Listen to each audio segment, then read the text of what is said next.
Hello friend, आप कैसे हैं। तो आज हम जा रहे थे दिल्ली से बाबा नीम करौली। तो ये हमने टिकट ले ली थी रानीखेत एक्सप्रेस में।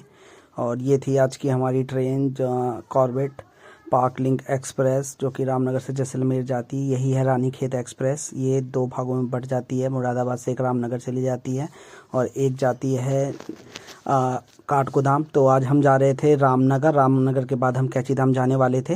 रामनगर में हम जिम कॉर्बेट पार्क था वहाँ जाने वाले थे टाइगर को देखने।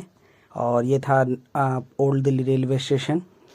ये था व्यू हमारा। तो आज हमारी जो टिकट थी वो इसी ट्रेन में थी। तो ये थी हमारी सीटिंग, थर्ड एसी था। और ये हमारी सीट, ये हमारे मित्र थे जो हमारे साथ थे।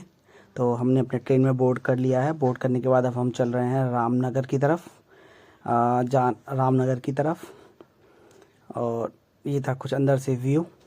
तो अब हम सोते हैं, सुबह मिलते हैं रामनगर। तो ये हम आ गए रामनगर रेलवे स्टेशन। मॉर्निंग में बहुत ठंड थी, 4 बजे ही ट्रेन ने हमें उतार दिया था, जो रात में दिल्ली से चलती है 9:50 पे, और यहाँ 4 बजे मॉर्निंग में आ जाती है। और 5 बजे काठगोदाम का समय है इसी ट्रेन का। और ये था व्यू बाहर का। बाहर टैक्सी वाले आपको बहुत तंग करेंगे। तो यहाँ से भी आप कैंचीधाम जा सकते हैं। कैंचीधाम यहाँ से 80 किलोमीटर है। बाय नैनीताल आप जाइएगा, पास पड़िएगा, या फिर हल्द्वानी से जा सकते हैं। और ये था रामनगर का बस स्टैंड, जहाँ हम सुबह सुबह पहुँच गए थे। और यहाँ पहुँच के हमने चाय पी।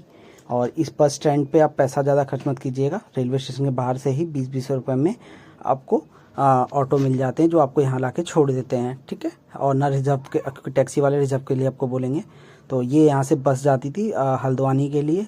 नैनीताल की बस में टाइम था, इसलिए हम हल्द्वानी जा रहे थे। हल्द्वानी से भी कैंचीधाम के लिए ट्रांसपोर्टेशन अच्छा है, और नैनीताल से भी। तो आप हल्द्वानी जाइएगा, वहाँ से ट्रांसपोर्टेशन अच्छा मिल जाएगा। और ये हम इस बस से सुबह सुबह 1-1.5 घंटे नैनीताल हल्द्वानी पहुँच गए थे। तो अब यहाँ से हमने शेयरिंग कैब कर ली, जिसने हमसे 200 रुपये लिए, जो हमें कैंचीधाम तक छोड़ देगी। कैंचीधाम तक यहाँ से छोड़ेगी। और ये कैब से हम कैंचीधाम जा रहे थे। कैंचीधाम बाय नैनीताल या बाय हल्द्वानी भी जा सकते हैं, दोनों से ही उतना ही पड़ता है, सेम हल्द्वानी वे में पड़ता है, इसलिए यहाँ से ट्रांसपोर्टेशन अच्छा मिल जाएगा। ये हम पहुँच गए हैं नीम करौली बाबा कैंचीधाम पहुँच गए हैं। ये मॉर्निंग का व्यू था जिस टाइम हम पहुँच गए थे। मॉर्निंग 7-7:30 बजे के आसपास हम पहुँच गए थे। और ये मंदिर पे हमने बाबा जी के बाहर से दर्शन किए। और ये व्यू था। बहुत ठंड थी, ठंड में जाएँ तो कपड़े बहुत लेके जाएँ, मॉर्निंग बहुत ठंड रहती है, तबीयत ख़राब होने से बच जाएंगे। ये हमारे मित्र थे जो हमारे साथ थे। तो यहाँ हमने मॉर्निंग में थोड़ी फ़ोटोशूट लोग वक्त करा रहे थे। सुबह इतनी भीड़ नहीं थी। सुबह का कुछ इस तरह का नज़ारा होता है, और सुबह का इस तरह का नज़ारा होता है जो कि बहुत ही लुभावनी होता है, और अजीब से यहाँ पॉजिटिव एनर्जी मिलती है। फिर आगे आप मंदिर में तो नहा धो के जाइएगा, तो आगे उसी रोड पे आगे जाइएगा तो होम स्टे वगैरह है, जहाँ से आप नहा भी सकते हैं और यहाँ रात भर स्टे भी कर सकते हैं। तो हमें स्टे नहीं करना था। तो हमने यहाँ पर वॉशरूम लिया, यूज़ किया। ये कृष्णा पैलेस करके है कोई जगह, वहाँ पे आप आराम से 100 रुपये आपको वॉशरूम वगैरह कर सकते हैं। फिर ये आपका कैंचीधाम के आसपास का जो एरिया है स्टे वगैरह के लिए, आप यहाँ स्टे भी कर सकते हैं। खाने पीने की चीज़ें सब कुछ, नहा धो के हम रेडी थे। फिर हम ये बाज़ार में मूवमेंट कर रहे थे। और ऐसी बाज़ार में घूमते घूमते यहाँ का मतलब यहाँ बहुत ही पॉजिटिव एनर्जी मिलती है आपको आने के बाद। और ये यहीं से आपको सारी बसें मिल जाती हैं काठगोदाम के लिए, जीप मिल जाता है, सब कुछ मिल जाता है। ये है कैंचीधाम का जूता स्टैंड, जहाँ निःशुल्क आप अपने बैग रख सकते हैं, जूते वगैरह ले सकते हैं। और इसी के अंदर प्रसाद भी आप ले सकते हैं। प्रसाद बहुत कॉस्टली होता है और क्वालिटी उतनी अच्छी नहीं होती, लेकिन प्रसाद तो प्रसाद ही होता है। फिर भी आप कम क्वांटिटी में चीज़ें लीजिए और अपने आगे लोकल स्वीट से उसको मिक्स कर लीजिए। ये है बाबा नीम करौली जी का मेन द्वार। ये हमारे मित्र हैं, हम आप चल रहे हैं, एंट्री कर रहे हैं आश्रम के अंदर।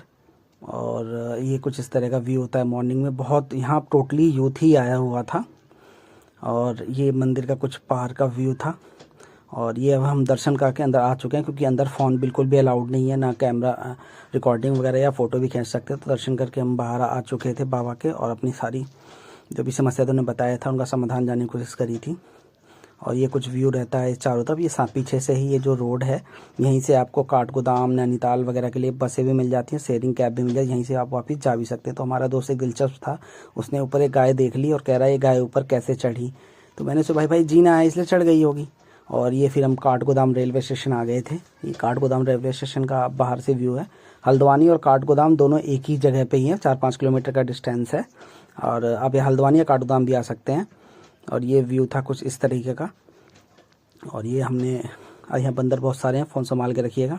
ये काठगोदाम रेलवे स्टेशन के बाहर का व्यू था। और ये हमारी ट्रेन थी जनशताब्दी एक्सप्रेस, जो काठगोदाम से चल के नई दिल्ली जाती है। 120-39 ट्रेन नंबर है। खाना वगैरह सब आपको इसमें इंक्लूड होता है। 1000 इसका फेयर होता है। अब ये स्टेशन का व्यू, बहुत बड़ा स्टेशन पहाड़ों में नहीं होता है, 2-2 प्लेटफॉर्म का स्टेशन होता है। बस किसी तरह से ट्रेन वहाँ पहुँचाई होती है।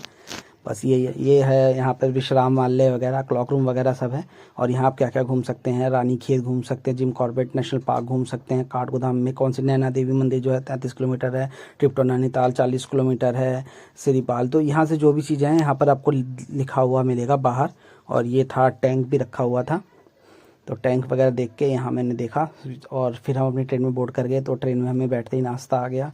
तो ये लाइट झालमुरी था, ये थे स्वीट्स था, और ये स्नैक्स थे। ये का स्नैक्स वगैरह का आइटम ये था। टी हमें मिली थी, टी बैग मिले था, अभी गर्म पानी आता। और ये सब कुछ भी था। एक टमाटो सॉस वगैरह भी था।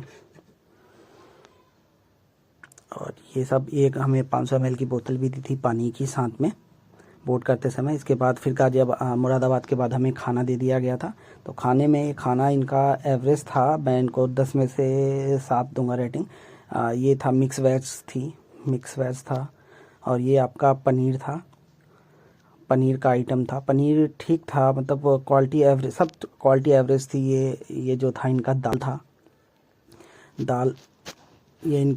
ये इनका दाल है। दाल इन्होंने सर्व किया था हमें। और दाल की भी क्वालिटी, थिकनेस ठीक ठाक ही थी। और उसके बाद ये राइस था, बगल में पराठा था। और ये राइस का आइटम हो गया। ये राइस है। खाना एवरेज था टोटली मिला के, लेकिन हाँ इतना भी बेकार नहीं था जो आप खा नहीं सकते थे। पराठा था, हमने खाया। उसके बाद ये हमने कुछ नई दिल्ली रेलवे स्टेशन बस आने ही वाला था। और नई दिल्ली रेलवे स्टेशन पहुँच के फिर हमने अपनी कैब बुक करी और फिर घर की तरफ चल दिए। जय बाबा नीम करौली की जय।